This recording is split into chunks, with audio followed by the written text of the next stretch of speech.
Hello लोगोफोर नोंथांमोनखौ बड Infotech YouTube चेनेलाव दिनै फिन खेबसेबाव बरायबावनाय जाबाय। दिनै आङो नोंथांमोननि थाखाय मोनसे गोदान भिडिअ लानानै फैनाय जादों आरो बे गोदान भिडिअनि मेन कन्टेन्टआनो जाहैबाय बडलेण्ड एडमिनिस्ट्रेटिव स्टाफ कलेज। बे कलेजआ बबे जायगायाव दङ बिनि फुल इनफरमेशनखौ आं नोंथांमोननो होनो थांगासिनो दङ।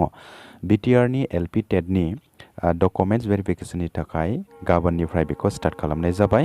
दा गाबोननिफ्राय जानाखि डकुमेन्ट्स भेरिफिकेशन जागोन बे डकुमेन्ट्स भेरिफिकेशन जागोननि जायगाया जाहैबाय बडलेण्ड एडमिनिस्ट्रेटिव स्टाफ कलेज। दा बडलेण्ड एडमिनिस्ट्रेटिव स्टाफ कलेजआ गौरां कालचारेल कमप्लेक्सनि ग्राउन्डआवनो दङ।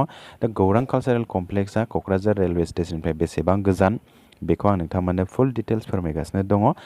जायगायाव थांनानै भिजिट खालामबाय आङो आरो नोंथांमोननो बेखौ फारि फारि फोरमायलांगासिनो दङ।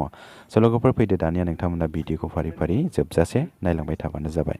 स' लोगोफोर बडलेण्ड एडमिनिस्ट्रेटिव स्टाफ कलेजआ क'क्राझार रेलवे स्टेशननिफ्राय बारा गोजान नङा। 5.7 किल'मिटार जायो। गुगल मेपाव नायबाय आङो, नोंथांमोनाबो नायनानै लानो हागोन। नोंथांमोना गुगल मेपाव Bodoland administrative staff college type खालामनानै सार्च खालामबा बियो फैनाय नङा। नोंथांमोना Kokrajhar administrative staff college type खालामनानै सार्च खालामबासो बियो गुगल मेपाव फैगोन। नोंथांमोना Kokrajhar administrative staff college type खालामनानै सार्च खालाम, अब्लानो नोंथांमोननि गुगल मेपाव बियो फैगोन। आरो नोंथांमोना बे गुगल मेपाव फैयोबा नुनो मोनगोन बेवहाय नोंथांमोना जानाखि मेपनि डाइरेक्सन होनाय जादों बे हिसाबै नोंथांमोना क'क्राझारनि जानाखि एडमिनिस्ट्रेटिव स्टाफ कलेज दङ बेवहाय नोंथांमोना फैबानो जाबाय। गौरां कालचारेल कमप्लेक्स ग्राउन्डनि सिङावनो दङ बे क'क्राझार एडमिनिस्ट्रेटिव स्टाफ कलेज एबा बडलेण्ड एडमिनिस्ट्रेटिव स्टाफ कलेजआ।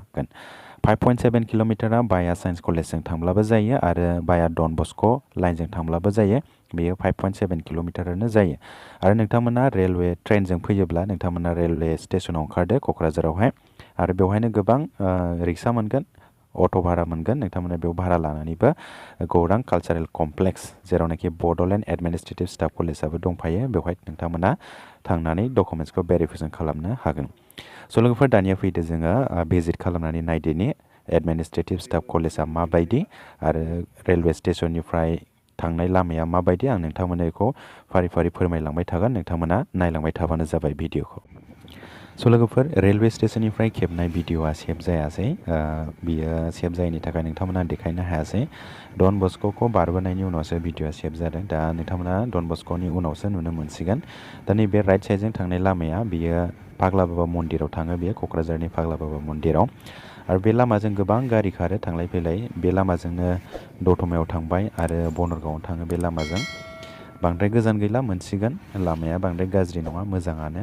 नोंथांमोना फैबा बांद्राय खस्थ' मोननाय नङा बे लामाजों। खिन्थु गारिया गोबां थांलाय फैलाय खालामो आरो बेजों फिसा गेदेर गारि गोबां थांलाय फैलाय खालामो।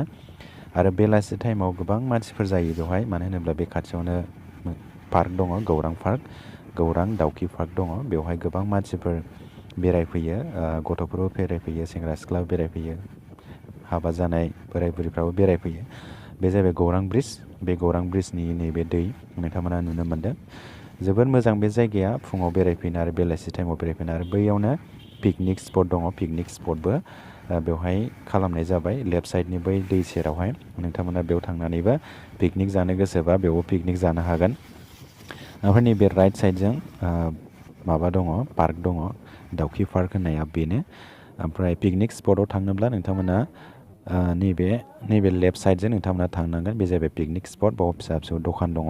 दाउखि पार्कनि मेन गेटआ नैबेनो, नोंथांमोना राइट साइडआव नुबोबाय। आरो बेजों एसे थांबानो मोनहैबाय आरो बै टट' नुहरदों, बे टट'नि उनावनो ओमफ्राय नैबे बिल्डिं, बे बिल्डिंनि उनावनो एडमिनिस्ट्रेटिभ स्टाफ कलेजआ दङ। ओमफ्राय नैबाव मोनसे गेट दंबावो गौरां दाउखि पार्कनि। बे गेटआव मानसिफोर थायो, बेयाव टिकेट दाननांगौ।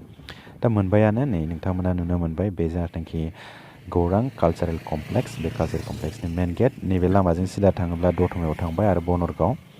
बे जाहैबाय मेन गेट। बेवहाय सिकिउरिटिफोर थायो, नोंथांमोना बेयाव लिरनायखौ नुनो मोन्दों, बड'फा कालचारेल कमप्लेक्स गौरां।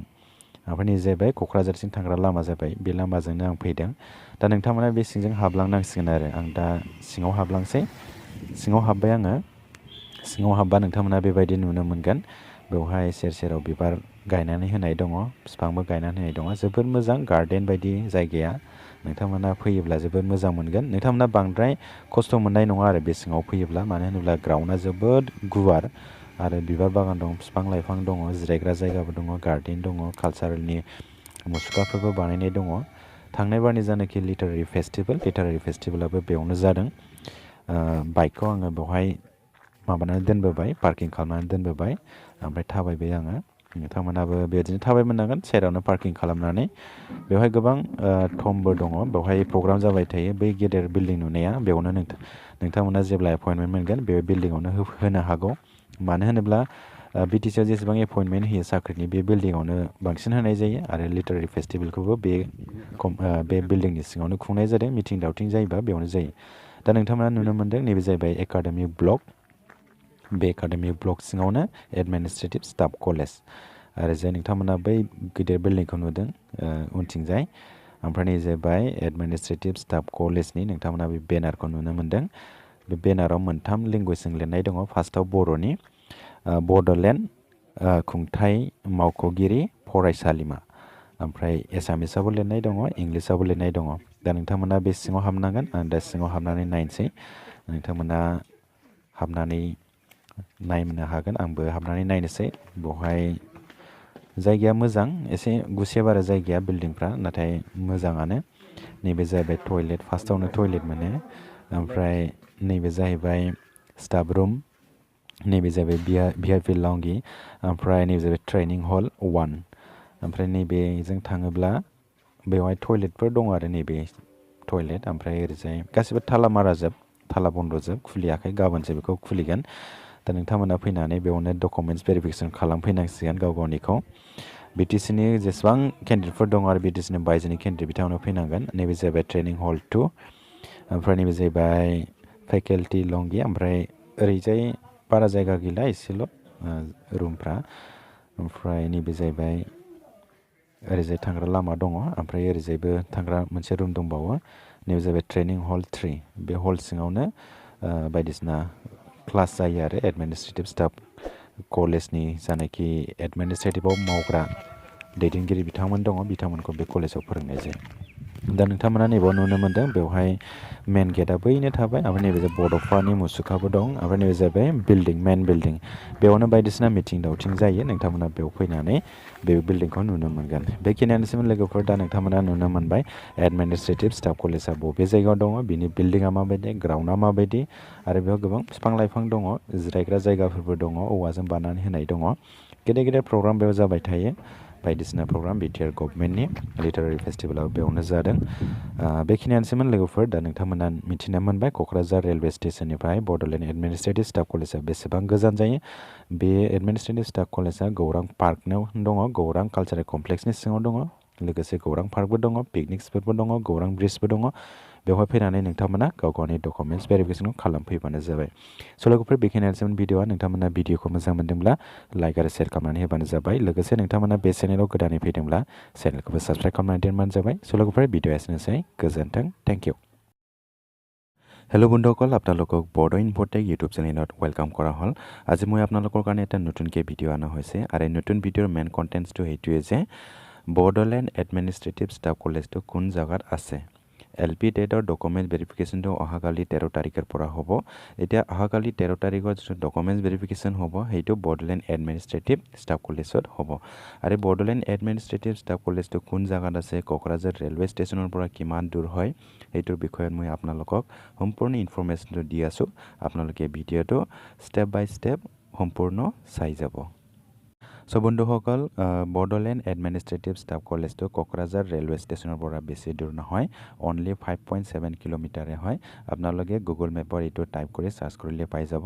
আৰু বন্ধুসকল, আপোনালোকে যেতিয়া গুগল মেপত টাইপ কৰিব তেতিয়া আপোনালোকে বড়োলেণ্ড এডমিনিষ্ট্ৰেটিভ কলেজ বুলি আপোনালোকে টাইপ নকৰিব। এনেকুৱা টাইপ কৰিলে গুগল মেপত এইটো নাহিব। আপোনালোকে কোকৰাঝাৰ এডমিনিষ্ট্ৰেটিভ ষ্টাফ কলেজ এইটো টাইপ কৰিলেহে এইটো গুগল মেপত আহি যাব। চ' বন্ধুসকল, এতিয়া কোকৰাঝাৰ ৰেলৱে ষ্টেচনৰ পৰা কিমান দূৰ হয় বড়োলেণ্ড এডমিনিষ্ট্ৰেটিভ ষ্টাফ কলেজ অথবা Gaurang cultural complex. Gaurang cultural কমপ্লেক্সৰ আণ্ডাৰতে বা গৌৰাং কালচাৰেল কমপ্লেক্সৰ গ্ৰাউণ্ডৰ ভিতৰতে বড়োলেণ্ড এডমিনিষ্ট্ৰেটিভ ষ্টাফ কলেজটো আছে অথবা Kokrajhar administrative staff college. Google মেপত কোকৰাঝাৰ এডমিনিষ্ট্ৰেটিভ ষ্টাফ কলেজে আছে আৰু যোনটো মেইন কলেজ হয় সেইটো বড়োলেণ্ড এডমিনিষ্ট্ৰেটিভ ষ্টাফ কলেজ হয়। আৰু আমাৰ যোনটো নটিফিকেশ্যন অৰ্ডাৰ ওলাইছে ইয়াতে বড়োলেণ্ড ষ্টাফ কলেজ এনেকুৱাহে লিখা আছে, এডমিনিষ্ট্ৰেটিভটো নাই। ইয়াৰ কাৰণে বহুত কেণ্ডিডেটবিলাকে মানে বুজাত বহুত মানে প্ৰব্লেম হৈ গৈছে সো বন্ধুসকল এতিয়া মই আপোনালোকক স্টেপ বাই স্টেপ দেখাই দি আছো কোকৰাঝাৰ ৰেলৱে ষ্টেচনৰ পৰা কিমান দূৰ হয় এটো আপোনালোকে সম্পূৰ্ণ ভিডিওটো চাই যাই থাকিলে হল সো বন্ধুসকল কোকৰাঝাৰ ৰেলৱে ষ্টেচনৰ পৰা আহা সময়ত ভিডিও বনাইছিলো এই ভিডিওটো নাথাকিলে কিয়বা কাৰণে সেভ নাথাকিলে সো ইয়াৰ কাৰণে ডন বস্কো পাৰ হৈহে ভিডিওটো কৰিব পালো আৰু এটা সেভ থাকিল আৰু এটো ৰাইট সাইড যোৱা ৰাস্তাটো এটো কোকৰাঝাৰ পাগলা বাবা মন্দিৰ আছে এই পাগলা বাবা মন্দিৰত যায় আৰু এটো ৰাস্তা দি আপোনালোকে যাই থাকিব লাগিব এটোৰ পৰা বেছি দূৰ নাই এইটো ৰাস্তা দি বহুত মানে গাড়ী আপ ডাউন হৈ থাকে সৰু ডাঙৰ গাড়ী বহুত আপ ডাউন হৈ থাকে আৰু এইটো ৰাস্তা দি ডাইৰেক্ট দতমা সাইডত যায় আৰু বনৰগাঁও সাইডত যায় এইটো ৰাস্তা দি আৰু ইয়াৰ পৰা বেছি দূৰ নাই অলপ আগতে এটা ব্ৰিজ পাব গৌৰাং ব্ৰিজ আৰু এই গৌৰাং ব্ৰিজটো পাৰ হ'লে আপোনালোকে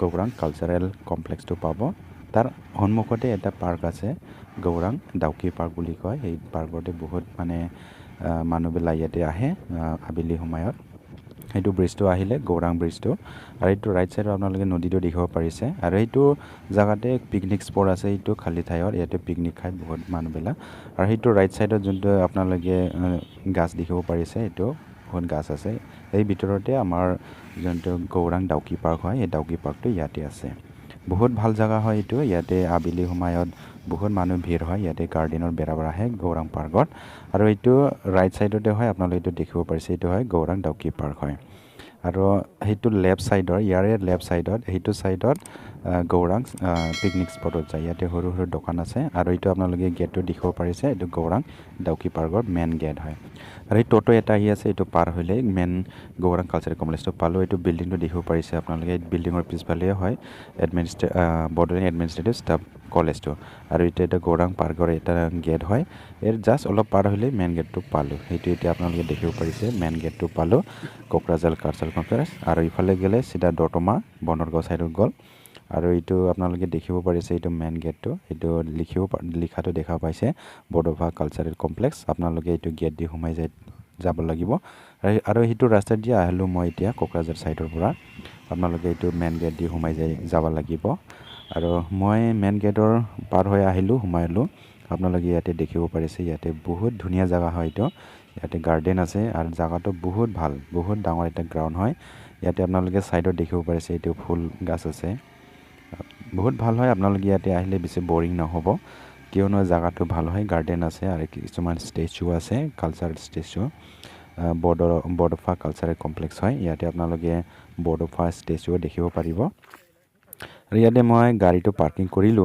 এতিয়া খোজকাঢ়ি আছো আপোনালোকে এনেকা গাড়ীটো পাৰ্কিং কৰি থব পাৰিব যিকোনো এটা জায়গাত আপোনালোকে ইয়াতে খোজকাঢ়ি যাব বেছি দূৰ নাই পালোই আৰু এইটো হল মেইন বিল্ডিংটো ইয়াতে মিটিং হৈ থাকে ডাঙৰ ডাঙৰ লিটাৰাৰী ফেষ্টিভেলো ইয়াতে হৈছে বডোলেণ্ড লিটাৰাৰী ফেষ্টিভেল যোনটো অলপ আগতে হৈ গৈছে আৰু আপোনালোকে এইটো লেফট সাইডত দেখিব পাৰিছে এইটো বিল্ডিংটো সেইটো হয় মেইন বিল্ডিং ইয়াতে মানে এইটো হল এডমিনিষ্ট্ৰেটিভ ষ্টাফ কলেজ হয় যোনটো বডোলেণ্ড এডমিনিষ্ট্ৰেটিভ ষ্টাফ কলেজ ইয়াতে আপোনালোকে দেখিব পাৰিছে একাডেমিক ব্লক আৰু এইটো হল পিছফালে থকা বিল্ডিং মেইন বিল্ডিং হয় ইয়াতে মিটিং সিটিং হয় এইটো মেইন ব্লকতে আপোনালোকে যোনটো ষ্টাফ কলেজ সেইটো আছে আৰু আপোনালোকে এইটো বেনাৰত দেখিব পাৰিছে ৱালত লিখা আছে বডোলেণ্ড এডমিনিষ্ট্ৰেটিভ ষ্টাফ কলেজ প্ৰথমত বড়ো লেংগুৱেজ সেকেণ্ডত অসমীয়া লেংগুৱেজ থাৰ্ডত ইংলিছ লেংগুৱেজত এইটো লিখা আছে আপোনালোকে এতিয়া দেখিব পাৰিছে এতিয়া ভিতৰত মই সোমাই যাওঁ ভিতৰত কেনেকুৱা আছে জায়গাটো ইয়াতে কিছুমান ছাৰবিলাক আহিছে দেখিবৰ কাৰণে ইয়াতে আপোনালোকে দেখিব পাৰিছে ইয়াতে গ্ৰাউণ্ডটো বেছি ডাঙৰ নহয় এডমিনিষ্ট্ৰেটিভ ষ্টাফ কলেজটো বেছি জায়গা নাই সৰু সৰু ইয়াতে প্ৰথমতে টয়লেট আছে ফাৰ্ষ্ট ৰুমটো তাৰ নেক্সটত আছে ষ্টাফ ৰুম তাৰপিছত আছে VIP লংগি তাৰপিছত এফালে আছে ট্ৰেইনিং হল 1 আছে তাৰপিছত ইফালে পাৰ হৈ গ'লে ইফালে টয়লেট আছে কিবা কিবি টয়লেট আছে ইফালে এইটো গোটেইকেইটা ৰুমবিলাক লক কৰি থোৱা আছে তালা মাৰা আছে আপোনালোকে এইটো অহাকালি যোনটো 13 তাৰিখৰ পৰা ডকুমেণ্টছ ভেৰিফিকেশ্যন হ'ব BTC গোটেইকেইটা কেণ্ডিডেট আহিব লাগিব BTCৰ বাহিৰৰ কেণ্ডিডেটবিলাকো আহিব লাগিব এইটো হল ট্ৰেইনিং হল 2 এইটো হল ফেকাল্টি লংগি তাৰপিছত ইফালে অলপ আহিব লাগিব মানে এইটো ৰাউণ্ড টাইপত আছে টাইপত আছে বিল্ডিংটো ইফালে পৰা আহিলো এতিয়া লেফট সাইডতো আৰু ৰুম আছে কেইটামান ইফালে হল ট্ৰেইনিং হল 3 এই ট্ৰেইনিং হল 3তে মানে কিছুমান ট্ৰেইনিং হৈ থাকে এডমিনিষ্ট্ৰেটিভৰ যোনটো কাম কৰা বিষয়া আছে অফিচাৰ আছে আৰু BTCটো কেনেকৈ চলাব লাগে সেইটো ইয়াতে শিকাও হয় এইটো হ'ল মেইন গেট এইটো গেট দিয়াব লাগে এইটো হ'ল বৰ্ডফাৰ ষ্টেচু হয় আৰু এইটো হ'ল মেইন বিল্ডিং ইয়াতে মানে মিটিং চিটিং বিলাক হয় আৰু এপইণ্টমেণ্ট দিলে এই বিল্ডিঙতে এপইণ্টমেণ্ট দিয়া হয় BTCৰ বেছিভাগ চাকৰি এপইণ্টমেণ্টবিলাক সেই বিল্ডিঙতে দিয়া হয় আপোনালোকে যেতিয়া টেটৰ এপইণ্টমেণ্ট পাব এই টেটৰ এপইণ্টমেণ্ট পালে আপোনালোককো এই বিল্ডিঙতে এপইণ্টমেণ্টটো দিব পাৰে Gaurang cultural complex Bodofa cultural complex Gaurang পাৰ্কৰ ওচৰতে আছে বা গৌৰাং নদীৰ ওচৰতে আছে এইটো আপোনালোকে এতিয়া আহিব এইখিনি আছিল বন্ধুসকল এতিয়া আপোনালোকক সম্পূৰ্ণ ইনফৰমেশ্যনটো দিলোঁ কোকৰাঝাৰ ৰেলৱে ষ্টেচনৰ পৰা বেছি দূৰ নহয় আৰু আপোনালোকে কোকৰাঝাৰ টাউনৰ পৰাও বেছি দূৰ নহয় আপোনালোকে হোটেলত বহুত হোটেল আছে আপোনালোকে হোটেলতো খাব পাৰিব বা হোটেলতো থাকিব পাৰিব একো অসুবিধা নাই আপোনালোকে আহিলে হ'ল বন্ধুসকল এইখিনি আছিল ভিডিঅ'টো আপোনালোকে ভিডিঅ'টো ভাল লাগিলে লাইক এণ্ড শ্বেয়াৰ কৰি দিব লগতে এইটো চেনেলত নতুনকৈ আছে যদি চেনেলটো ছাবস্ক্ৰাইব কৰি ৰাখিব বন্ধুসকল আজিৰ ভিডিঅ'টো এইখিনিয়ে থেংক ইউ গজেণ্ট